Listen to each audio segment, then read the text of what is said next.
เปิดคลังสมบัติของอีพออีแม่เขาเจ้าว่ามีมาอย่างเดียวเนาะพี่น้องเนาะตกทอดมาฮอดรุ่นอีพอเนาะก็นี่เก่าเติบเนาะเบิ่งนี่จุนี่ก็โป๊ดก็ฮักมันแล้วพี่น้องขั้นโตได้ที่ว่าฮ้อถงลึกๆแน่นๆแบบนี้ไว้นี่สุดยอดเลยแหละยาตัวนี้นะโอ้นี่โอ้โตเป็นขวานพี่น้องได้ว่าเป็นขวานไม่ยังห้วนนี่เฮากับบูฮูคือกันเนาะนี่คำว่าเบิ้งไก่ๆพี่น้องนะเป็นเหรียญบาทเนาะของทางฝั่งประเทศไทยพี่น้องนี่เหรียญพวกนี้เนาะอยู่ทางฝั่งประเทศไทยก็อาจจะเป็นเหรียญธรรมดาแต่ว่าเวลามาอยู่กับทางอีพออีเมเขาจะคือเป็นของล้ำค่าเลยพี่น้องคือแบบเก็บรักษาไว้อย่างดี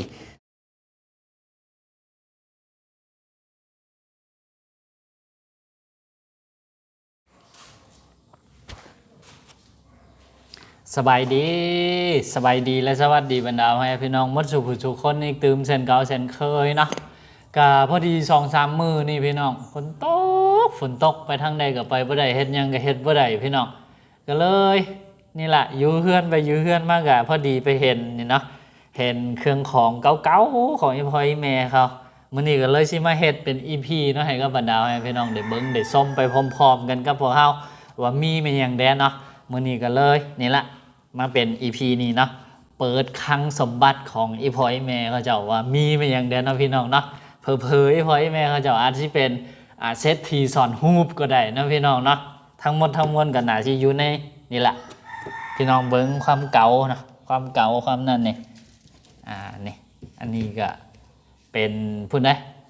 ดาบประจำตัวของอีพอเนาะพุ่นตั้งแต่สมัยปูทวดปูนั่นพุ่นละพี่น้องตกทอดมาฮอดรุ่นอีพอเนาะก็นี่เก่าเติบเนาะเบิ้งนี่จุนี่ก็โป๊ดก็ฮักมันแล้วพี่น้องนี่นะเป็นดาบสมัยก่อนกันนะสิเอาไว้สู่ไว้ฮบกันหรือว่าไว้ป้องกันโตนี่แหละนะอันนี้เอากับบูฮูพี่น้องนี่อันนี้เป็นฟักของมันเป็นดาบของมันพวกนี้มีอยู่ทั้งนอกนะพี่น้องขนาดอยู่ทั้งนอกยังซ้ำนี่แล้วพี่น้องเอ้ยอยู่ทั้งในก็บ่ให้ว่าแล้วเนาะว่าสิมีของเด็ดๆคักๆซ้ำใดนะมื้อนี้ก็เป็นโอกาสดีเนาะเฮาก็ได้เห็นบรรดาพี่น้องก็สิได้มาเห็นบนพร้อมกันกับพวกเฮานี่ทางดาบมันมีลูกตุ่มนั่นเด้เนาะแต่ว่าสภาพมันก็บ่ค่อยสิสมบูรณ์นะพี่น้องนี่คือในหนังเขาจะถอด อันนี้เป็นอันที่ว่าเพิ่นไว้อยู่ทั้งนอกเนาะแล้วก็นี่อันนี้เป็นฮิปไม้พี่น้องกะบ่ค่อยเก่าบันไดแหละแต่ว่าอันนี้ก็เริ่มโดกเริ่มนั้นมาละนี่นะแมงกินหมอดกินปวกกินมันละสิว่าบ่เก่าก็เก่าเติบแล้วนี่ด้านนี้ก็นี่นะสิโดกสินั่นมันละแล้วก็นี่มีกระแจอันนี้ติดขัดแม่แล้วก็ให้เบิ้งนี่ลูกกุญแจจักลูกได้เป็นลูกได้โอ้พวงกันอยู่นี่พี่น้องเนาะแล้วก็อันนี้มีอันนี้อีกอันหนึ่งนี่กระตารุ่นนี้นี่ทุกคนเคยเห็นบ่นะนี่เบิ้งทีรูปลักษณะของกระตาว่าด้วยพี่น้องนี่มันมีอันล็อกอยู่นี่อันล็อกอยู่นี่แล้วก็มีล็อกอยู่นี่ตึมอันนึงแล้วก็มีบอลใช้กระแจนะนี่แต่ว่าอันนี้นี่พ่อแม่ก็จะไม่ได้ใส่นี่ไม่ต้องโฟกัสที่ขี้ฝุ่นเด้อพี่น้อง พอมันโอ้โถตั้งแต่อันนี้นี่ตั้งแต่เบาดำเกิดมากอะจื้อความใดก็คือเห็นแล้วตัวนี้นะดนสมควรนะตอนนี้ก็เบาดำก็30 ปีละอันนี้ก็หนาชิก่อนเบาดำหลายปีเติบละเดี๋ยวชิพาไปเบิ่งทางในพี่น้องเอ้ยว่ามีอย่างเดะ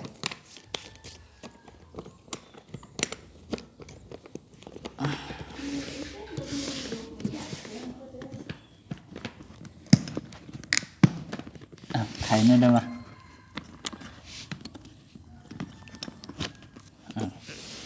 พร้อมแล้วว่าพี่น้องแทน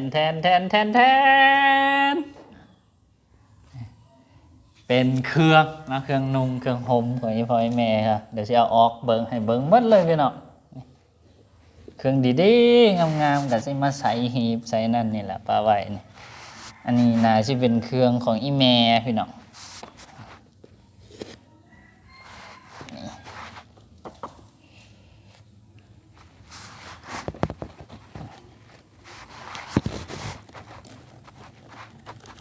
เสื้อผ้าอาภรณ์นี่แผนสินแผนมันยังงามกับอยู่นี่หมดพี่น้องแล้วก็นี่พี่น้องกับคำมีแต่กับแต่ว่าทางในมันนี่ขายแล้วพี่น้อง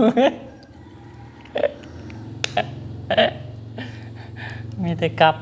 กับคำแต่ก่อนนี่เป็นนั่นนี่เลยพี่น้องอันนี้นี่ก็หลายปีแล้วแหละน่าสิตั้งแต่ตอนเขายังน้อยคนละกันนี่ป้าโทษถือว่า EP นี่เป็น EP พิเศษสุดนะฮูปของบ้าดำตอนยังน้อยพี่น้องบอกเลยนะหน่อยคนสิได้เห็นสาวนี้ก็ยังไม่ได้เห็นเธอนี่อะตอนยังน้อย เห็นเป็นตอนที่ว่าไฟแล้วนะเบิ่งเลยอันนี้อะไรเนาะเอาเลยนั่งข้างนี่นั่งมือเลยตอนนี้ ตอนยังน้อยนะพี่น้องนะอันนี้นะใช่ไหมตอนปฐมวะนะใช่ไหมตอนปฐมเลยม.1 ม.2นี่แหละแต่คิดว่าน่าที่เป็นตอนปฐมหลายกว่ายังน้อยเนี่ยพยายเขียนบ่าวดำตอนยังน้อยเดี๋ยวเบิ่งเอาเด้อ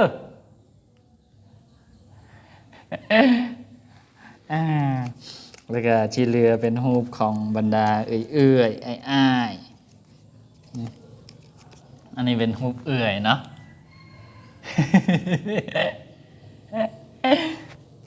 แต่แกไม่รูปอ้ายนะความจริงมีอีกคนหนึ่งแต่ว่าบ่เห็นเนาะไอ้กบไอ้ไง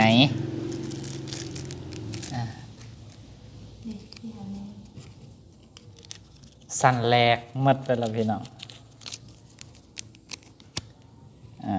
นี่แล้วก็อันนี้เป็นรูปอีแม่ตอนเป็นสาวพี่น้องเลย ความจริงมีรูปอันที่ตอนเป็นสาวแท้ๆอยู่แต่บ่ฮู้ว่าอยู่ทางใดละแล้วก็นี่อันนี้เป็นสมบัติที่ว่าล้ำค่าที่สุดเนาะคือพวกยาพื้นเมืองพี่น้องเนาะ อย่าไปนั่งเล่นกัน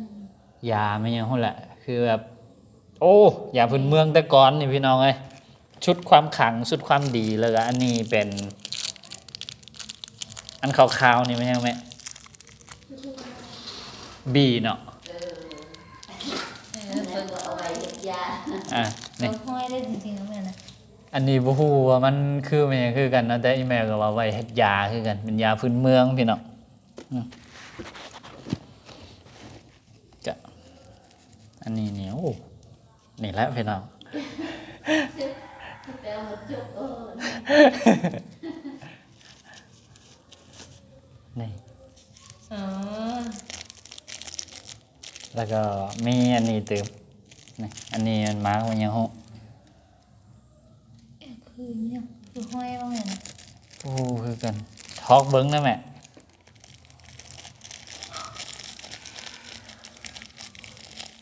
คือที่เห็นอยู่ทั้งหมดนี่ก็อีเมลเป็นผู้ชอกมาให้ได้แล้วเนี่ยทุกคน ไม่ใช่หมกตอกนะ บ่ฮู้ว่ามันคือมันหยังนะอันนี้ก็เป็นยาพื้นเมือง งามเลยจี นี่นะ มันคือกลห้อยเนาะ เจออันนั้นคือแบบว่าเอาไว้มันเหียกเงินเหียกนำสนาความบาง เป็นความเชื่อของแบบเป็นความเชื่อของคนแต่ก่อนนะพี่น้องว่าคันมีพวกนี้อยู่แล้วมันสิซอยเอิ้นเงินเอิ้นคำอีแม่เพิ่นว่า แต่มันจักมันไม่ยังเฮาก็บ่ฮู้นะพี่น้องเนาะเป็นของเก่าของแก่แล้วก็นี่อันนี้เป็นเงินไทยเงินถง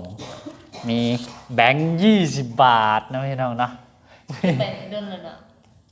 อันนี้รัชกาลที่เก่าละบ่ดนรัชกาลที่เก่าคนรัชกาลที่ไม่เฮาแหละนะนี่ทั้งหน้าทั้งหลังก็เป็นประมาณนี้แล้วก็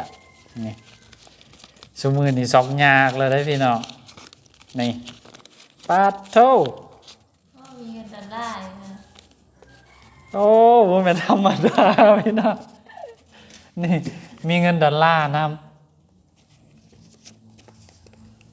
นี่โอ้บ่แม่นธรรมดาได้ไผแม่นี่แล้วก็นี่ใบนี้นี่ทุกมื้อนี่ซอกยากแล้วพี่น้อง ทุกครั้งเนี่ย ใบ500กีบเนาะเงินกีบลาวทุกมื้อนี่ซอกยากละบ่เคยเห็นละก็หมดประมาณนี้อันนี้เป็นเงินแห่ถงแห่ไถ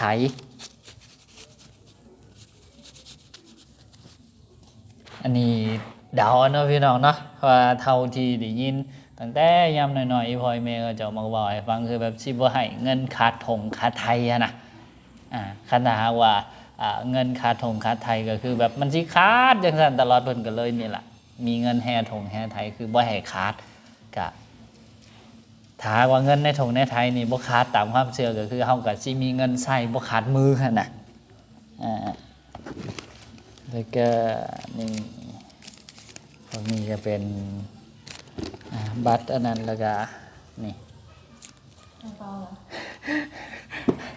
ห้างขายค่ำนี่แต่ทงพี่น้องคือนี่คือจังที่เว้าดำบอกตะกี้เนาะกับคำนี่มีอยู่แต่ว่านี่ออกไปนี่มันละเหลือแต่ทงมันนี่พี่น้องอันนี้นี่มันตอนเอาไปขายเนาะก็เลยได้ทงอันนี้มาห้างขายค่ำเอาคันแต่ว่า อันนี้มันตอนไปซื้อหมดนี่ได้หลายอันได้พี่น้องแต่ว่าอันนี้มันตอนไปขายนะยิ่งได้มานะแล้วก็ยังมีอีกหลายพี่น้องนี่อันนี้ก็เป็นยาพื้นเมืองคือยาดีเนาะจักเฮาก็บ่ฮู้ว่ามันดีมันหยังแต่ว่ายาพื้นเมืองแต่ก่อนนี่ดีแท้ๆพี่น้องนี่อันนี้ก็ดีมันยังฮู้แหละแล้วก็มีอันนี้ตึนี่ขั้นโตได้ที่ว่าฮ้อถงเลิกๆแน่นๆแบบนี้ไว้นี่สุดยอดเลยแหละยาตัวนี้นะ ทางเปล่าเหรอ โอ้สมัยนี้นี่คิดว่าหาเบิงได้ยากสุดเลยพี่น้องอันนี้นี่คือจะเป็นของขลังสุดสมัยแต่ก่อนนี่อันนี้แมน คนเสื้อไฟคนเสือไฟทุกมือนี่บ่มีแล้วเนาะพี่น้องเนาะแมงอันนี้นะแต่ก่อนนี่สุดเลย อาจารย์บอกว่ามันเป็น คือหน่อยคนสิมีพี่น้องอันนี้นะคนเสือไฟนี่นะแต่ก่อนนี่อาจจะมีหลายอยู่แต่ว่าปัจจุบันนี่ซอกยากละอันนี้นะบาดามบอกแล้วนะว่าของอันใดที่ห่อหุ้มไว้ดีๆในของนั้นแห้งมันของดีอันนี้แค่ฮีบแรกนะพี่น้องเนาะนี่บันนี้ก็นี่มีอันนี้แถมพี่น้องอันใดห่อหุ้มแน่นนี่อันนั้นนี่ของดีนะพี่น้องเดี๋ยวมาเบิ้งว่าทั้งในมันสิแมนเนี่ยนี่เขามาเบิ้งไก่ๆพี่น้องนะเป็นเหรียญบาทเนาะของทางฝั่งประเทศไทยพี่น้องนี่มีครบแทบทุกเหรียญเลยนี่ที่พ่อแม่เพิ่นรักษาไว้นี่ คือใหญ่ปะคือใหญ่ อันนี้เหรียญ10อันนี้เหรียญ5อันนี้เหรียญบาทแต่ว่ามันเป็นเหรียญที่แบบออกมาใหม่ๆเนี่ยแหละที่พ่อแม่เพิ่นได้ก็เอามารักษาไว้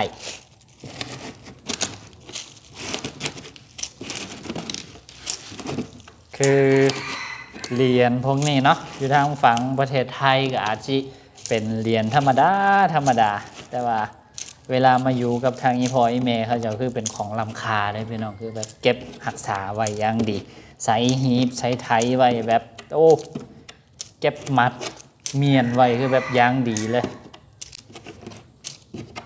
คือจังที่บ่าวดำบอกไปเนาะของตัวใดที่เป็นของมีค่าของสำคัญก็คือสิมัดห่อไว้อย่างดีเหรียญบาทนี่ก็เป็นหนึ่งในนั้นพี่น้อง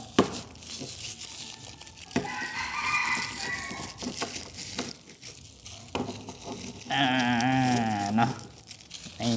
มัดไว้คือเก่า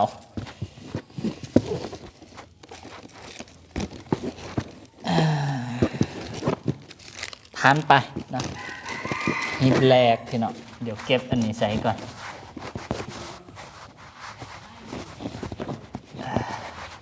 เดี๋ยวใครพับซะมาหีบที่สองวันนี้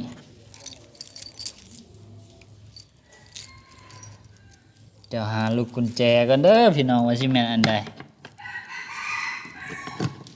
โอ้สุดยอด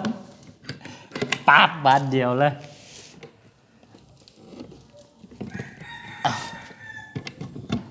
อันนี้ผมเปิดนี่อันนี้ลักๆกะเป็นเครื่องของอีพอนี่ความดนพี่น้องใยแมงมุมเกาะมันละขนาดว่าอยู่ทางในเลยแมงมุมยังเข่าไปเกาะได้ความดนบ่ดนเนี่ยแล้วก็ทางในก็นี่เป็นเสื้อเป็นผ้าคือกันเนาะนี่สุดล้อๆงามๆกะสิอยู่ในนี่ละอันนี้นี่น่าจะเป็นเสื้อนะเฮาซื้อให้โอ้แม่นนะเสื้อตัดซื้อเหรอมีอยู่ผืนหนึงอะซื้อมาแล้วก็บ่นุ่งให้พ่อนุ่งเนาะโอ้ได้ตัดออกแล้วเพิ่นเนี่ยนะ นี่นะแล้วก็นี่คนแต่ก่อนก็คือสิมีอันนี้พี่น้องผ้าขม่าอันนี้นี่ตำเองนะบ่ได้เป็นซื้อนะเป็นแพรที่แบบสมัยแต่ก่อนคันเป็นผู้บ่าวผู้สาวก็นี่ล่ะสิเอาอันนี้ละตอนกันนะ เอาสมัยแต่ก่อนนี่เท่าที่ได้ยินอีพออีเมเขาเจ้าผู้เฒ่าผู้แก่เขาเจ้าอู้ให้ฟังนี่คือแบบสิเฮ็ดชิ้นเฮ็ดฝ่ายดุนะแล้วก็นี่บางนี้ก็เป็นเสื้อเป็นผ้านี่หลายต่อหลายอันพี่น้องนี่แล้วก็โอ้พี่น้องนี่เขามาเบิ่งว่าพี่น้องมีอันนี้นี่โอ้โตเป็นขวานพี่น้องได้ว่าเป็นขวานมีอย่างหัวนี่เฮากับบ่ฮู้คือกันเนาะนี่ขวานทองคำบ่จักขันขานขวานทองคำนี่รวย พี่น้องซ้ำนี่นะ แต่ตามที่เบิ้งแล้วบ่แม่นหรอกนะพี่น้องนะเป็นขวานทองเหลืองนี่แหละทองเหลืองหรือทองสำริดนี่แหละแต่ก่อนนี่สิมีหลายเนาะนี่เนาะเป็นขวานน้อยๆจักมันขวานมันยัง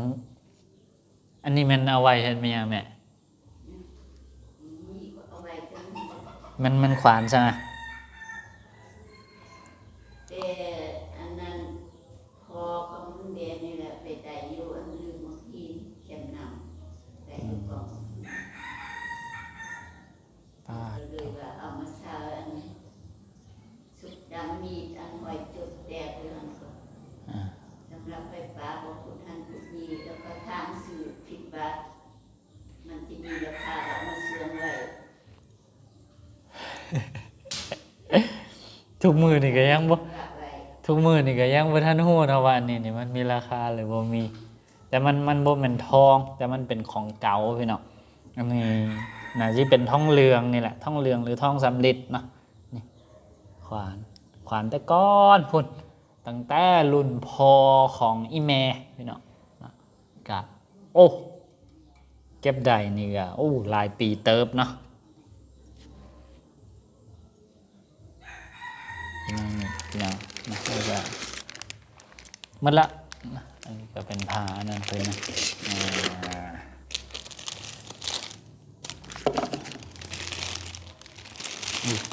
บ่คือเก่าแล้วพี่น้องไอ้วันนี้ รู้ทักมันคือเจ้า ฮะคือหรือว่านี่เบิ้งแล้วก็เก็บเมียนให้เพิ่นคือเก่านะพี่น้องเนาะ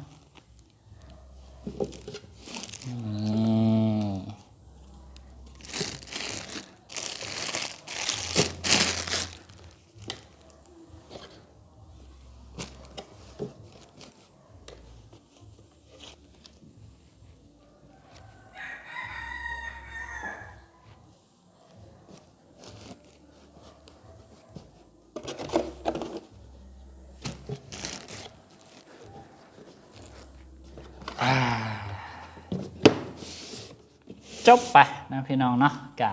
ประมาณนี้วันนี้ก็มาเนาะ